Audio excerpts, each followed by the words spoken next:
আসসালামু আলাইকুম প্রিয় ভাই ও বোনেরা, আমি বাজার করে আসলাম এই মাত্র। এই যে দেখেন চাউলের বস্তা অনেক কষ্ট করে নিয়ে আসছি, দোকান থেকে বেশি দূরে না, দোকান থেকে নিয়ে আসলাম মার ছেলে। এই যে দেখেন চাউলের বস্তা।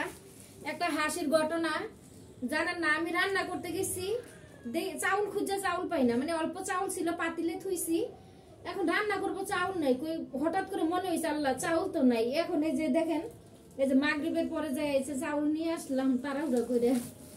আর এই যে দেখেন বাজার নিয়ে আসলাম, বাজার করছি বাবার জন্য। শীতের দিন বাবা তো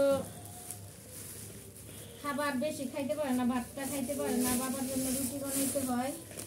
এই জন্য বাবার জন্য দেখেন প্রথমে আটা নিয়ে আসছি, তারপরে বিস্কিট নিয়ে আসছি বাবার জন্য, 2 রকম বিস্কিট, বাবার জন্য দুধ নিয়ে আসছি, তারপর টোস্ট বিস্কিট নিয়ে আসছি। আর এই যে দেখেন ডিম নিয়ে আসছি, বাবা সিদ্ধ ডিম খাইতে পছন্দ করে, সিদ্ধ ডিম নিয়ে আসছি। আর এখানে দেখাই, এটা আবার বাকি রাখবো কেন, আমার প্রিয় ভাই বোনেরা দেখবি। এই যে দেখেন 2টা কেক 5 টাকা দামের। আর এই যে বিডি কোম্পানির ডাল ভাজা।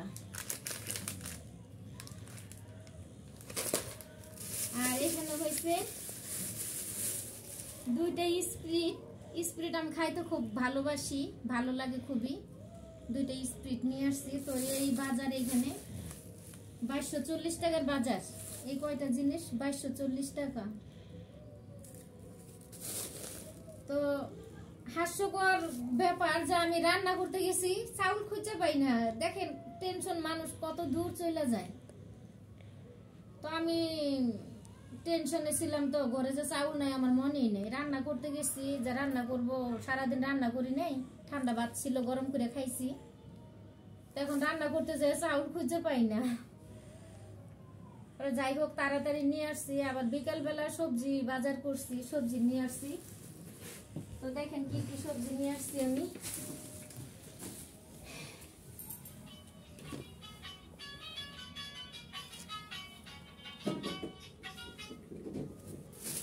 সবজি নিয়ে আসছি, এটা হচ্ছে কাঁচামরিচ, কাঁচামরিচ নিয়ে আসছি ½ কেজি। এই যে ½ কেজি কাঁচামরিচ 30 টাকা। আর এই যে দেখেন টমেটো, এগুলা গত বছরের টমেটো কোলেস্টেরের, কিন্তু এই বছরের না, একটু দামটা কম, 30 টাকা। আর ওইটা হচ্ছে 40 টাকা। তা আমি কম দামেরটাই আনছি, 3 কেজি নিয়ে আসছি। আর এখানে হয়েছে আলু, এখানে আলু নিয়ে আসছি 40 টাকা কেজি। এখানে 100 টাকার আলু, 2.5 কেজি আলু। আর আরেকটা কথা বলি আপনাদের কাছে, আমার পিসুটা অসুস্থ। কি হয়েছে হঠাৎ করে, ও তো কিচ্ছু খায় না, আজকে 1 সপ্তাহ পার হয়ে গেছে, কিচ্ছু খায় না, অনেক অসুস্থ। তো ওরে আজকে শ্যাম্পু দিয়ে গোসল করাই দিছি, কারণ ও পায়খানা, প্রচুর পায়খানা করে, খুব গন্ধ। আর ওর শরীরের কন্ডিশনও খুব খারাপ হয়ে গেছিল। আর ওরে এখন আপাতত খাওয়াইতেছি ভাতের মার আর এই স্যালাইনের পানি, প্রতিদিনই স্যালাইন খাওয়াইতেছি, আর ভাতের মার আর আটা দিয়ে যাও পাকাইয়া খাওয়াইতেছি। তো আমার পিসুর জন্য দোয়া করবেন।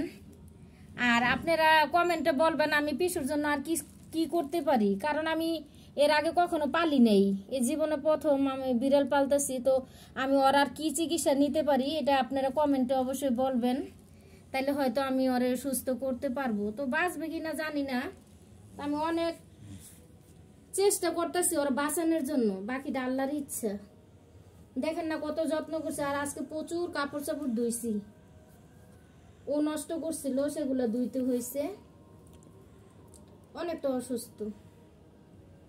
তো প্রিয় ভাই বোনেরা, অনেক কথা বললাম, আজকে এই পর্যন্তই থাক, আগামীতে আবার দেখা হবে। আল্লাহ হাফেজ। কি পিসু